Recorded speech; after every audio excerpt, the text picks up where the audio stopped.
एक केस के बारे में आप सभी को ब्रीफ करना चाहूँगा। काफ़ी टाइम से इस केस की काफ़ी चर्चा चल रही है और आप सभी लोग कुछ ना कुछ इसके बारे में जानना भी चाह रहे हैं। और क्योंकि ये ऐसा ऑफेंस, एक सीरीज़ ऑफ ऑफेंस हुए हैं जिससे सोसाइटी के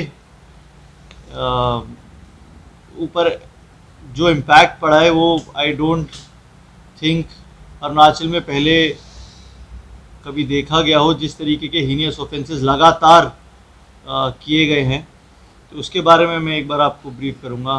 बेसिकली जो केस की मैं बात कर रहा हूँ वह मोनेगोंग का एक केस जो लास्ट ईयर रजिस्टर हुआ था नवंबर में, regarding child sexual assault. Complaint सबसे पहले ये आई थी कि दो बहनें हैं, ट्विन सिस्टर्स हैं, उनके साथ सेक्सुअल असॉल्ट हुआ है। वो एक हॉस्टल में रहती थी, तो उन्हीं के हॉस्टल के जो हॉस्टल वार्डन थे उन्हीं ने उनके साथ सेक्सुअल असॉल्ट किया है। इनिशियल कंप्लेंट ये थी। 1 नवंबर 2022 की ये बात है जब ये पहली बार इन्फॉर्मेशन आई थी। उसके बाद एक केस रजिस्टर हुआ पीएस तातो में, जिला शियोमी, और इनिशियल इन्वेस्टिगेशन वहाँ टेकअप हुई।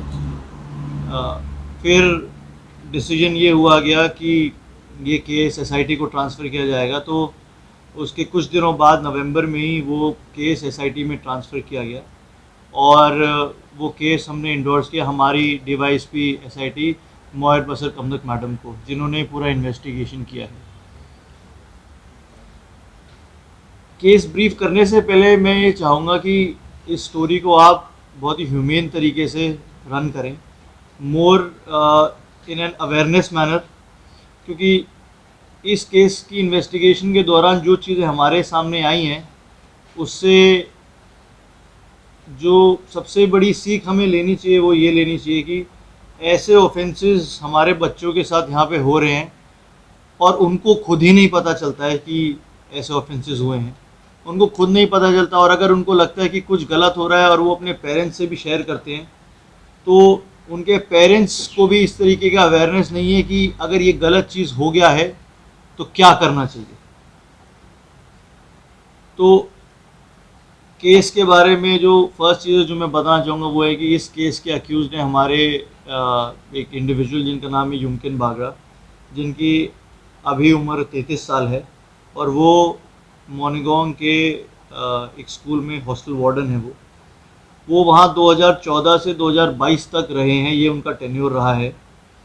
और इस पूरे टेन्योर में और भी बहुत विक्टिम्स हो सकते हैं, लेकिन इस पूरे टेन्योर में उन दो बच्चियों से जो ये इन्वेस्टिगेशन शुरुआत हुई उसके बाद हमारे पास अब तक टोटल 21 विक्टिम सामने आ चुके हैं। 21 बच्चे हमारे सामने आ चुके हैं। इन बच्चों की उम्र 6 साल से लेकर 14 साल के बीच में है। वो हॉस्टल जो है वो बेसिकली एक फर्स्ट स्टैंडर्ड से लेकर 5th स्टैंडर्ड तक के बच्चों के लिए है।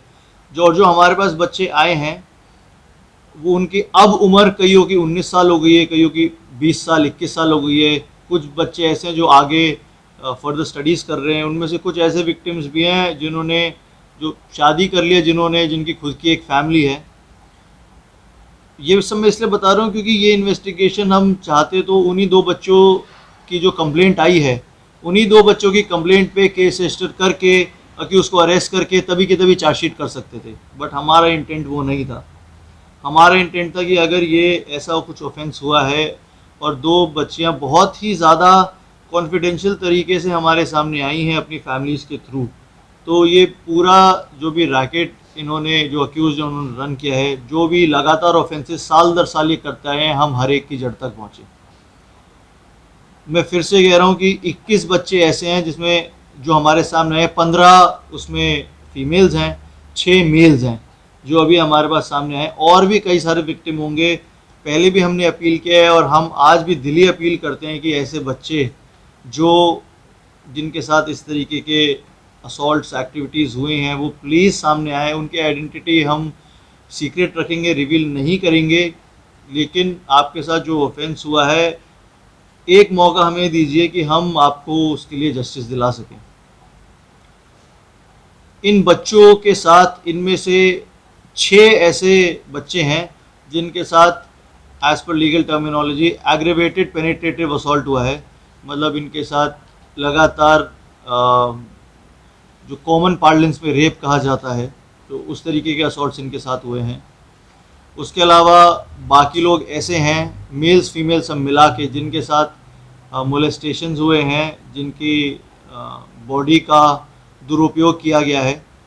और इसमें कई विक्टिम्स ऐसे हैं जिनको अक्यूज़ ने यूज़ किया अपनी बॉडीली प्लेजर्स के लिए, जैसे कि उनके अक्यूज़ के प्राइवेट पार्ट्स को स्ट्रोक करना, उसको प्लेजर देना। इवन ऐसे भी इंस्टेंसेस हैं जिसके अंदर कुछ सेक्सुअल एक्ट्स फोर्सिबली परफॉर्म किए गए अक्यूज़ के द्वारा, जिसके अंदर more than one child victim was present at the spot. तो 2-3 बच्चे भी थे एक साथ जिसमें उनके साथ जब यौन शोषण हो रहा था। इसके अलावा बच्चों पे पेनिट्रेटिव सेक्सुअल असॉल्ट के अलावा उनके बॉडीली सैंक्टिटी को और भी कई तरीके से वायलेट किया गया। छोटे छोटे बच्चों को बहुत ही अश्लील किस्म की पोर्नोग्राफिक मूवीज़ दिखाई गई हैं। हमें बहुत सारी रिकवरीज हुई हैं क्योंकि मैडम ने एक टीम लीड की जो बहुत डीप इस इन्वेस्टिगेशन में गए हैं। तो मैं वहाँ से फ़ोन्स रिकवर हुए, वीडियो क्लिप्स रिकवर हुए हैं पोर्नोग्राफिक। फिर हमें वहाँ से प्रोटेक्टिव इंस्ट्रूमेंट्स जैसे कॉन्डम्स और ये सब भी हमें वहाँ से रिकवर हुए हैं। और जो ये तो हमारा सोचना है कि इनका टेन्योर 2014 से 2022 का रहा है, तो कितने और बच्चे होंगे, क्योंकि हमारे पास जो अर्लीस्ट नोन इंसिडेंट जो हमारे सामने आया इन 21 बच्चों में से वो है 2019 का। तो 19 से 22 के ही इन्हीं सालों में हमारे पास 21 विक्टिम हैं। इनके पहले के भी विक्टिम्स होंगे जो अभी हमारे सामने नहीं आए हैं। हमने जो अटेम्प्ट किया है उससे हम अभी 21 लोगों का ही सिर्फ पता लगा पाए हैं। उसके बाद जब ये बातें सामने आई तो अक्यूज़ ने काफ़ी ट्राई किया एस्केप करने का, छुपने का। काफ़ी कड़ी मेहनत मशक्क़त के बाद वो भी पकड़ा गया और उनको पनाह देने में, उनको हार्बर करने में भी एक ओ पर्टिन नामक एक व्यक्ति का उसमें इन्वॉल्वमेंट था, तो उसको भी हमने बुक किया है हार्बरिंग ऑफ अ क्रिमिनल में। तो आज मैं ये प्रेस कॉन्फ्रेंस इसलिए कर रहा हूँ क्योंकि ये लोग अरेस्टेड हैं, केस भी चार्जशीट हो चुका है और केस पे ऑनरेबल कोर्ट ने चार्जेस भी फ्रेम कर दिए हैं। तो हार्बरिंग के लिए जिस पे हमने चार्जेस लगाए थे उस पे हार्बरिंग का चार्ज फ्रेम हो गया है कोर्ट द्वारा। और जो हमारे अक्यूज्ड हैं उनके खिलाफ एग्रेवेटेड पेनिट्रेटिव असॉल्ट का, मोलेस्टेशन का और वेरियस सेक्शंस ऑफ आईपीसी और पॉक्सो 6, 8, 10, 12 पॉक्सो 376 AB 376 3 इन सब के आईपीसी, इन सब में उनके खिलाफ चार्जेस भी फ्रेम हो चुके हैं। हमने भी कोर्ट से ये अपील की है, ऑनरेबल कोर्ट से, कि इसका जितनी जल्दी हो सके हम ट्रायल कराएं, क्योंकि अभी कुछ दिन पहले ही ऑनरेबल कोर्ट द्वारा जो अक्यूज़ है उनको बेल दे दिया गया है। So he is out right now. हमारा यही अपील है, उम्मीद है और हम अपने तरीके से अपना व्यू प्रेजेंट भी कर रहे हैं कि केस चार्जशीट भी हो चुका है, चार्ज भी फ्रेम हो चुका है, तो जितनी जल्दी हो सके इसमें ट्रायल कंडक्ट किया जाए। जो बच्चे इसके विक्टिम्स हैं जो हमारे सामने आए हैं, देखिए कुछ ऐसे मेंटल स्कार्स उनके ऊपर हैं जो शायद आजकल में इतनी जल्दी शायद ना भी ठीक हो सकें। उनके लिए लगातार साइकोलॉजिकल काउंसलिंग की भी ज़रूरत है। उनके सिर्फ उन्हीं को नहीं, उनके पेरेंट्स को भी साइकोलॉजिकल काउंसलिंग की और सोसाइटल हेल्प की ज़रूरत है कि ये वो सामने आए हैं इतने कॉन्फिडेंस के साथ, तो ये एक उनके लिए सोसाइटल स्टिग्मा ना बन जाए। इसमें भी मैं आप सबसे रिक्वेस्ट करूँगा, आपकी मदद लूँगा मैं, कि जैसे भी आप इस स्टोरी को प्रेजेंट करें, इतनी मुश्किल से कोई बच्चा अपने पेरेंट्स से सबसे पहले ये चीज़ शेयर करता है, उसके बाद उतनी ही ज़्यादा मुश्किल से वो पेरेंट्स आके पुलिस के पास किसी तरीके से ये चीज़ शेयर कर पाते हैं, और फिर उन्हीं बच्चों का मेडिकल करवाना, उन्हीं बच्चों का मजिस्टीरियल स्टेटमेंट करवाना, ये सब खुद में ही बहुत ज़्यादा टायरिंग और बहुत ज़्यादा स्ट्रेस इंड्यूसिंग रहता है बच्चे के लिए। तो आगे भी उनको साइकोलॉजिकल असिस्टेंस की ज़रूरत होगी। हम लोग अपनी तरफ से जितना हो सके प्रोवाइड कर रहे हैं। We are in regular touch with those kids. बाकी गवर्नमेंटल डिपार्टमेंट से भी हमारा यही रिक्वेस्ट है कि जो डिपार्टमेंट्स चाइल्ड वेलफेयर में काम करते हैं या सोशल सर्विसेज में जो CBOs NGOs भी काम करते हैं, वो भी इनसे कनेक्ट करें।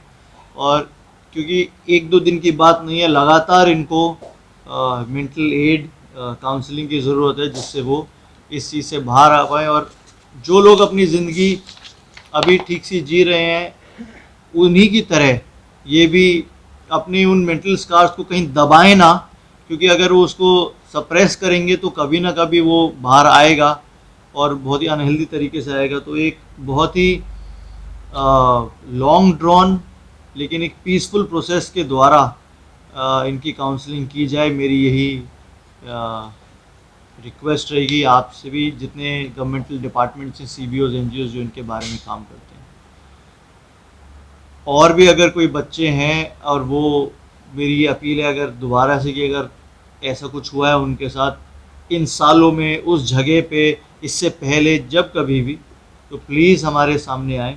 हम पूरी कोशिश करेंगे आपको जस्टिस दिलाने की, और आपकी आइडेंटिटी कहीं रिवील नहीं करेंगे। आप जो अब अपना जीवन जी रहे हैं उस पर हम नहीं इम्पैक्ट आने देंगे। कई बच्चों के दिमाग में रहता है कि जो हुआ सो हुआ, और अब लेकिन हम नई ज़िंदगी शुरू हमने कर ली है, हमारी खुद की फैमिली है, बच्चे हैं, हम पढ़ रहे हैं, तो उस चीज़ को हम नहीं लाना चाहते। लेकिन अगर कहीं भी आपके दिमाग में है कि आपके साथ गलत हुआ है और आप जस्टिस की मांग करते हैं, तो प्लीज़ हमारे पास आइए और हम जितना हो सके आपकी मदद करें। इन्वेस्टिगेशन के दौरान हमने अथॉरिटीज़ से भी बात की।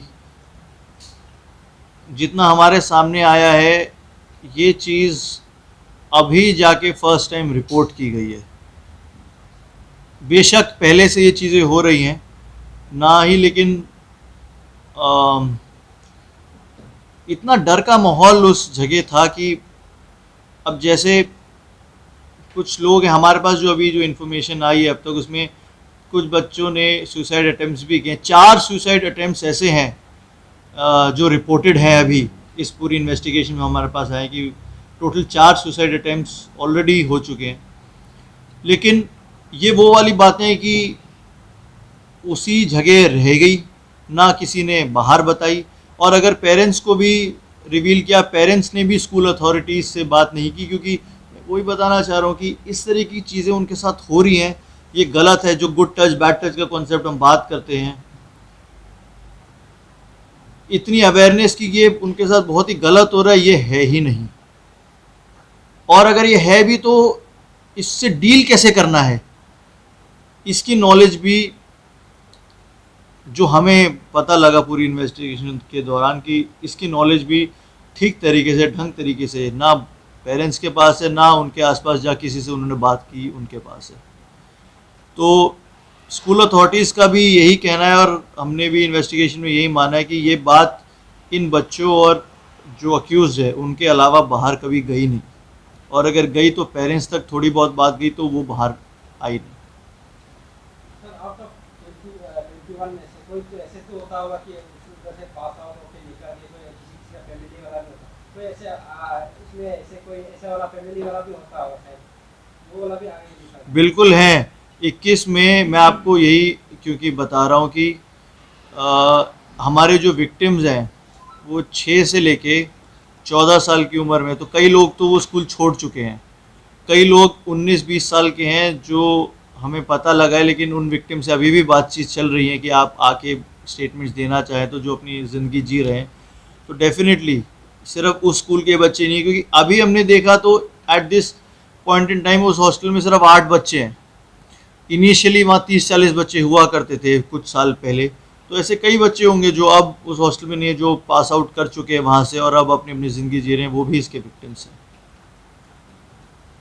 सर, जैसे कि आपने कहा कि इसमें 21 बच्चे थे सर, जैसे कि हॉस्टल वार्डन का तो नाम आया है सर, तो उसके बाद जब आपने जांच किया तो सिर्फ हॉस्टल वार्डन ही है, कोई और इन्वॉल्व नहीं है कोई स्कूल में? नहीं जी, उसके अंदर बहुत ही टाइम से हॉस्टल वार्डन का ही जो मैलिफाइड इंटेंट है वो सामने आया है कि साल दर साल जो नए बच्चे आते थे, शुरुआत भी ऐसे नहीं होती थी। शुरुआत में उनको डिसिप्लिन करने के लिए इस तरीके से बहाने से उनको थोड़ा कुछ पनिशमेंट किया जाता था। फिर उनको काउंसलिंग के बहाने कि आप रूम में आओ और बात करेंगे, और इस तरीके से किया जाता था। फिर उनको अपने प्राइवेट रूम में ले जाके ये सब चीज़ें होती थी। दिन में भी ऐसी चीज़ें हुई हैं, टाइम का भी कोई फैक्टर नहीं है। जो इंसिडेंट्स हमारे सामने आए हैं वो दिन के भी इंसिडेंट्स हैं, रात के भी इंसिडेंट्स हैं, बट इसमें जो इंसिडेंट्स किए गए हैं उनमें यही एक अक्यूज है। सर, जो एक्यूज को जो पकड़ा है उसका मेंटल स्थिति कैसा है, और क्या वो मानसिक मतलब ऐसे कुछ बीमार है क्या? बिल्कुल आपने सही सवाल पूछा। उनका भी मेडिकल हमने करवाया है, और उनकी भी काउंसलिंग हमने कराई है, लेकिन इस तरीके का कोई भी हमारे पास रिपोर्ट नहीं आया है जिस जो ये बताए कि उनकी मेंटल स्टेबिलिटी में कोई इशू है या उनकी मानसिक हालत थोड़ी ख़राब है। बिल्कुल he is a normal individual, as normal as anyone can be. He is just an individual who has been involve in so many crimes, so is a criminal, that's all. उनके अंदर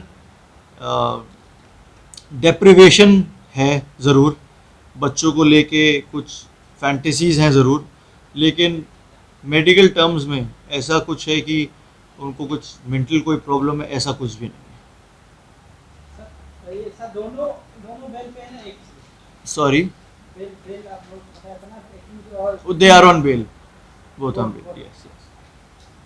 sir institute के जो principal head है उनका acknowledgement था या उनसे कुछ आप लोगों ने बात की? जितने भी इसमें एजुकेशनल इंस्टीट्यूशन के जो रिप्रेजेंटेटिव्स हैं उनसे भी हमारी सबसे बातचीत हुई है, और बहुत इजी था उन लोगों को भी इस केस में इन्वॉल्व करना, क्योंकि ये मानना बड़ा मुश्किल है कि इतने साल से ये चीज़ें चल रही हैं लेकिन उनकी नॉलेज में नहीं था। हमारे दिमाग में भी ये ख्याल बहुत बारी आया, लेकिन ट्रूली स्पीकिंग ऐसा कोई भी एविडेंस नहीं आया हमारे पास इन पूरे 8-9 महीनों में जो ये कहीं से भी प्रूव कर सके कि किसी और अथॉरिटी का, एजुकेशनल इंस्टीट्यूशन में जो भी काम करते हैं उनका कुछ भी एक्टिव इन्वॉल्वमेंट हो, ऐसा कोई एविडेंस नहीं आया इसमें।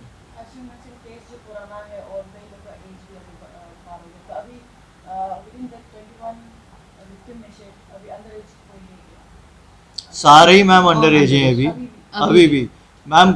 कुछ विक्टिम्स, जिससे शादी हो गया आपने बताया। हाँ ऐसे विक्टिम्स हैं जो हमें पता चले हैं, मैं बता रहा हूँ मैम, ऐसे विक्टिम्स हैं 19-20 साल के, 21 साल के जो ओवर एज मतलब जो अडल्ट हैं, ऐसे बच्चों के बारे में भी हमें पता चला है इन्हीं बच्चों से कि हमारे सीनियर थे। ये इन बच्चों की उम्र तो 6 साल से लेकर 14 साल तक है, बट इन्हीं से पता चला है कि हमारे सीनियर थे, 3 साल सीनियर थे, 4 साल सीनियर थे। हमने देखा उनके साथ भी ये होते हुए, तो क्योंकि इन्होंने देखा और इनको किसी ने नॉलेज नहीं दी कि ये गलत हो रहा है, तो इनके साथ भी जब हुआ तो ये समझ नहीं पाए कि गलत हुआ है। बट अब जब इन्हें धीरे धीरे पता लग रहा है कि ये गलत हुआ है और इस तरह, तो ये रिवील करते हैं कि उनके साथ भी ऐसा हुआ था, उनके साथ भी ऐसा। बट जब तक वो विक्टिम्स खुद हमने उनको रीच आउट किया, हमने बात भी की है, बट वही है कि अभी न्यू फैमिलीज़ हैं, रन कर रहे हैं, तो आना थोड़ा मुश्किल है। ऐसी विक्टिम्स, तो उन विक्टिम्स की मैं बात कर रहा था कि कई विक्टिम्स हैं जो पास आउट कर चुके हैं इन स्कूल से और अब अपनी ज़िंदगी जी रहे हैं, ऐसे भी कई सारे विक्टिम्स हैं। बट अभी जो विक्टिम्स हमारे पास हैं, जो इसमें जिस केस में जो इन्वॉल्व हैं, वो सारे के सारे हमारे अभी अंडर एज हैं। सर, हम थोड़ा एक्यूज के बारे में थोड़ा जानना चाहेंगे, वो कब से वहाँ पे पोस्टिंग हुआ था, और आप लोग क्योंकि उनको थोड़ा इंट्रोगेशन किया होगा, तो उन्होंने क्या अभी माना है कि कितना वो किसी कुछ घटना किया होगा? देखिए 2014 से वो वहाँ पे पोस्टेड हैं और 2022 तक वो पोस्टेड रहे हैं, जिसके बाद ये सब कार्रवाई हुई है। और जो ओनली प्ली वो ले रहे हैं, मतलब देखिए एसआईटी का काम करने का तरीका थोड़ा अलग रहता है। हम लोग एडवांस इंटरोगेशन टेक्निक यूज़ करते हैं। हम लोग ना ही कुछ फिजिकल असॉल्ट करते हैं, ना ही उनसे कुछ उस तरीके से पेश आते हैं किसी भी अक्यूज़ से। आप तो हमारे साथ अब इतने टाइम से आपको पता ही है कि हमारा कोई भी अक्यूज़ कभी भी आके कहीं भी ये नहीं बोलता कि हमारे साथ मारपीट हुई है, ये हुआ है, वो हुआ है। हम एविडेंस बेस्ड इन्वेस्टिगेशन करते हैं। हमारे पास जो एविडेंसेस आते हैं उसके सामने अक्यूज़ को रख के उनसे बातचीत की जाती है। तो जितने हमारे एविडेंसेस है एक के बाद एक आते गए, हम उनसे क्रॉस वेरिफिकेशन उनसे कराते गए। In the face of insurmountable evidence also he is saying कि मैंने कुछ भी नहीं किया, मैं तो था ही नहीं, मैं तो उस टाइम पे था ही नहीं, जबकि वो पूरे टाइम वहीं थे। अटेंडेंस रजिस्टर होता है उनका, लीव रजिस्टर होता है कि कौन कब लीव पे। अब कई सारे इंस्टेंसेस में बोल रहे हैं कि मैं तो छुट्टी पे था, बट वो क्रॉस वेरीफाई हो गया इजीली कि वो नहीं थे। कई जगह बोला कि मैं आउट ऑफ स्टेशन था किसी काम से, लेकिन नहीं, वो वहीं पर ही थे, उनका रिकॉर्ड बोलता है, उनका अटेंडेंस मार्क्ड है वहाँ पे। उसके अलावा कई जगह ऐसी हैं जहाँ वो बोलते हैं कि ये बच्चे को तो मैंने कभी सुपरवाइज ही नहीं किया, लेकिन जिस टाइम पे वो हॉस्टल वार्डन है उसी टाइम पे वो बच्चे उस हॉस्टल में रह रहा है। तो इस तरीके की चीज़ें जिसको हमने पॉइंट बाय पॉइंट अपनी चार्जशीट में हमने काउंटर किया है, जिसकी वजह से ही कोर्ट ने हमारी चार्जशीट को माना है, उन्होंने हमारी चार्जशीट को रिस्पेक्ट किया है, और जो चार्जेस हमने चार्जशीट में लगाए थे उन सभी चार्जेस को कोर्ट ने अपहोल्ड किया है। मैडम हम थोड़ा पूछना चाहेंगे कि आप केस को थोड़ा लीड कर रहा था, अभी जैसे कि आपने बताया कि वो एक बेल में है जो एक्यूज है, तो आपको क्या लगता है मतलब इतना घृणा हरकत करने के बाद भी वो अभी तक एक्सेप्ट नहीं किया कि हम इतना गलती किया हो जाए, अभी बेल पे रिहा मतलब आसमान का नीचे आ गया, तो अभी वो फिर भी ऐसे कुछ कर सकते हैं? नहीं, जैसे सर इस ट्रॉमा होने का उसमें नहीं, आई थिंक जैसे sir has rightly said, he is मतलब उसका कोई, he is not a mentally disturb person, he is just a criminal. तो उस पर आप व्हाट एग्जैक्टली, मतलब वो आसमान का नीचे अभी आ गया तो बेल में, तो अभी भी तो कर सकते हैं ऐसे बाहर में जाके, होपफुली नॉट। क्योंकि उसको तो क्योंकि वो एक क्रेज होता होगा कि वो छोटा बच्चा को ही वो ऐसे करने के लिए सोचते हैं, तो अभी भी तो शायद हमारे तरफ से तो उसका बेल को तो अपोजिशन हुआ था, हमारा जो प्रोसिक्यूटिंग ऑफिसर था, बट कोर्ट ने उसको बेल दे दिया है since our investigation was also completed. तो मैम अभी जो अक्यूज है, आप लोगों का जो इन्वेस्टिगेशन है उसको कोऑपरेट कर रहे हैं या जो बेल उनको दिया गया है जो मेडिकल ग्राउंड में, तो कितना टाइम तक उनका पास ये रहेगा कि मेडिकल ग्राउंड में बाहर रहेगा या फिर आप दोबारा our investigation has been completed, madam. जैसे कंप्लीट सर इसका अगर और केस जो पोक्सो के अंदर है एंड 21 नंबर्स जो कि अंडर एज वाले उनका तरफ से ये कन्फ्रेंस है माना है, तो वह अभी तक बाहर है और कानून इस तरह का इतना बड़ा केस है उसको कैसे उसको ये मेडिकल ग्राउंड के कारण उसको बाहर रखा दिया गया है, ऐसे क्यों सजा देने का कोई मौजूद नहीं है? देखिए मैम, इसमें बात ये है कि जिन ग्राउंड्स के ऊपर उनको बेल दिया गया है, कोर्ट ने ये अपने जुडिशल माइंड में ऑनरेबल मजिस्ट्रेट ने ये डिसाइड किया है कि इस ग्राउंड पे उनको बेल मिलना चाहिए, so we will respect that, उसमें हमें कोई प्रॉब्लम नहीं है। द ओनली थिंग इज़ कि अब वो जब बाहर हैं तो वो इस तरीके की चीज़ें ना करें, जैसे आपने भी कहा है, तो उसके लिए हमारा कॉन्स्टेंट वॉच उनके ऊपर है। हम अपनी तरफ से भी उन पे सर्वेलेंस रख रहे हैं, और जिस जिस जगह वो जा रहे हैं वहाँ लोकल पीएस में भी हम इन्फॉर्म करके रख रहे हैं कि ये आपके यहाँ पे आ रहे हैं, तो अगर किसी तरीके का एक्टिविटी उनका ऐसा हो जो उनकी बेल कंडीशंस को वायलेट करे, तो हमारे पास पूरा राइट है कि हम उनको दोबारा री अरेस्ट कर सकते हैं और उनको दोबारा डाल सकते हैं। बट मैम, इसमें जो हमारा व्यू है वो ये है कि बेल देना ना देना, जेल में रखना, ये तो कोर्ट के ऊपर है। हमारा व्यू ये है कि हम इसकी ट्रायल जल्दी करवाएं, क्योंकि मैम एक बार ट्रायल हो जाएगा फिर सज़ा हो जाएगी तो फिर तो इसके बाहर आने के चांसेस नहीं हैं। फिर तो कुछ मेडिकल इमरजेंसी अंदर कुछ हो जाए या कोई और फैमिली ग्राउंड हो जाए तो कुछ टाइम के लिए बाहर आ सकता है, फिर दोबारा अंदर जाना पड़ेगा। तो ऐसे लोगों को सोसाइटी से थोड़ा अलग रखा जाए, इनकार्सरेशन में रखा जाए, वही हमारे लिए है। तो हम मैम बेल पे ज़्यादा ना जाके, अगर ये बेल कंडीशन वायलेट करें तो दोबारा से हम इनको अरेस्ट करेंगे, उस पर हमारा व्यू है स्ट्रॉन्ग। लेकिन उससे ज़्यादा हम ये चाह रहे हैं कि जितनी हो जल्दी हो सके ट्रायल कमेंस हो और डे टू डे बेसिस पे ट्रायल कंप्लीट किया जाए। हमारी तरफ से जितने भी विटनेसेस हैं, वी आर रेडी कि जितने विटनेसेस हैं जब बुलाएंगे हम सब विटनेसेस को एस्कॉर्ट करके भी ले आएंगे। अगर वो खुद आने में थोड़ी उनको प्रॉब्लम हो रही होगी, जैसे दूर से आ रहे हैं तो आने में भी इशू होगा, या कुछ डर भी कईयों को लगता है कि इस केस के लिए आ रहे हैं तो कुछ ना कुछ बीच में हमें इन्फ्लुएंस ना हो, तो we will go all the way out. मतलब जो भी उनको रिक्वायरमेंट चाहिए, इनको व्हीकल्स का रिक्वायरमेंट चाहिए, प्रोटेक्शन का रिक्वायरमेंट चाहिए, वहाँ से आने में हम सब करवाएंगे। बट ट्रायल जल्दी कंडक्ट हो, हम मैम उस पर ज़्यादा फोकस कर रहे हैं। सर आपने वो 14 बोल के एक आदमी का नाम लिया था जिसको ऑलरेडी आपने अरेस्ट किया है, तो उसका क्या गुनाह था? उसका गुनाह ये था कि जब ये अक्यूज्ड हैं, ये जब भाग रहे थे, इनके पीछे पुलिस लगी हुई थी, तो उन्होंने इनको हार्बर किया था एज अ क्रिमिनल और इनको अरेस्ट होने से बचाया था। तो वो उनका ऑफेंस है जिसके लिए हमने उनको, जो भी क्रिमिनल की हेल्प करेगा वो एक क्रिमिनल है, तो उसी के लिए हमने उनको उन पर चार्जशीट में उनको एज अक्यूज़ बनाया था और कोर्ट ने भी वो चार्ज अपहेल्ड किया। सर वो एक्यूज का रिलेटिव है क्या फ्रेंड है? वो अक्यूज़ के रिलेटिव है। हाँ जी। सर लास्टली मेरा सवाल सीधे कोर्ट पे लो पे जाते हैं आप लोग जो पुलिस डिपार्टमेंट पे नहीं, क्योंकि ये फर्स्ट टाइम नहीं कि आप लोग ने रेप केस वगैरह या कोई भी ऐसे पोक्सो केस को पकड़ा होगा, आप लोग ने सॉल्व किया होगा, पर हमेशा फिर जो अक्यूज रहता है उनको कुछ समय तक ही जेल रहते हैं, फिर उसको कुछ ना कुछ करके बेल आउट कर देते हैं। तो इसमें आप लोग का जो इतना लंबा मेहनत रहता है तो उनका कोई रिजल्ट ही नहीं होता, तो ऐसे इस तरह से किस तरह का काम करेंगे और कैसे हम लोग फिर उन्हें ट्रस्ट देखेंगे? आपका सवाल मैम बिल्कुल ठीक है, लेकिन हम मैम अपनी मेहनत को जो बेंचमार्क है, हम मैम जनरली एसआईटी खासकर अरेस्ट पे नहीं बेंचमार्क रखता, ना ही चार्जशीट पे बेंचमार्क रखता, ना ही चार्ज फ्रेमिंग पे बेंचमार्क रखता है।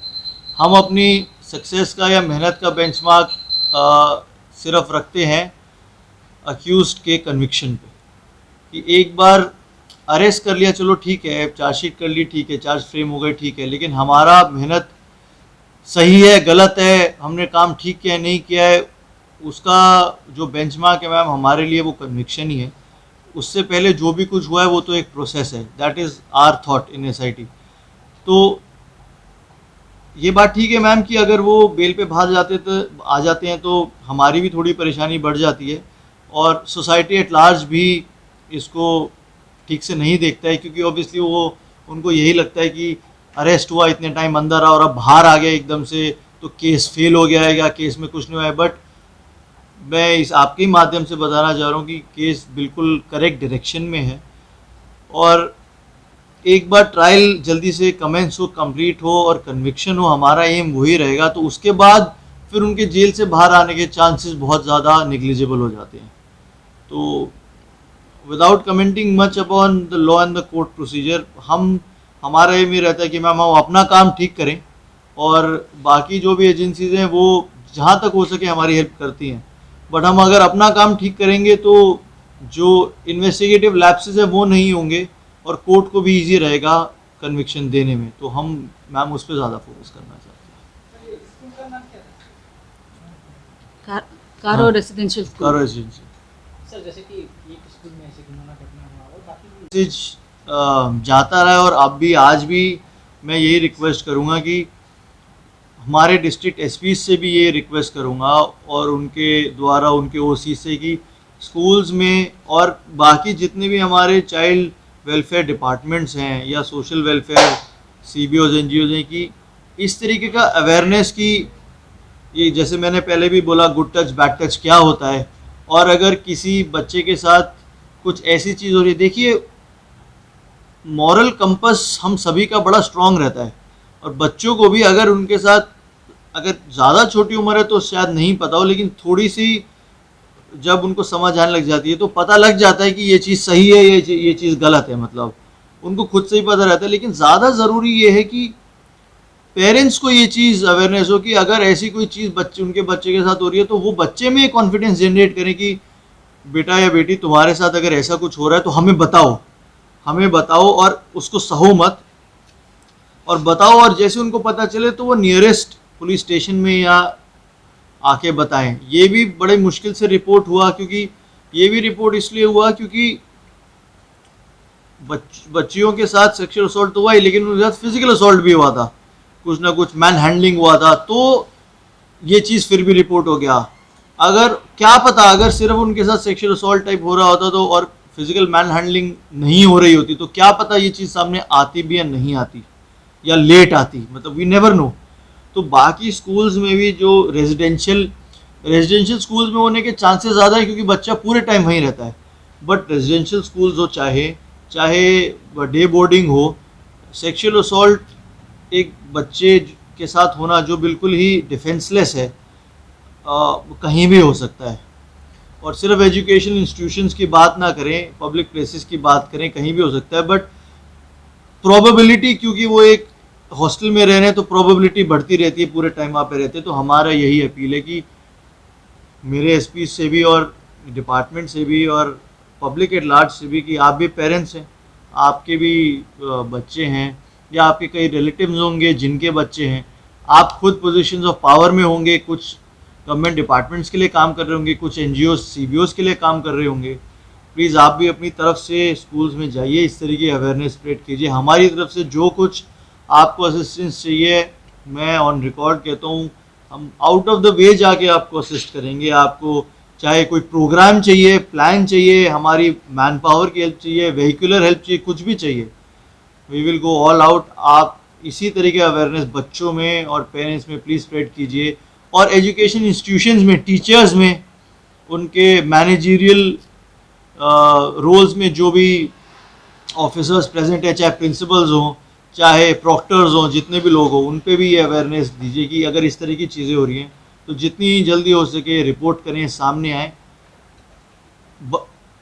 कहने की बात है कि अभी यहाँ पता नहीं है, लेकिन पॉक्सो एक्ट में 21 पॉक्सो एक सेक्शन है जो ये भी कहता है कि अगर आपके पास कोई इन्फॉर्मेशन आई है कि ऐसा बच्चों के साथ कुछ सेक्सुअल असॉल्ट हुआ है और आप अगर वो डिस्क्लोज नहीं करते तो आप भी एक्शन के लिए लायबल हैं।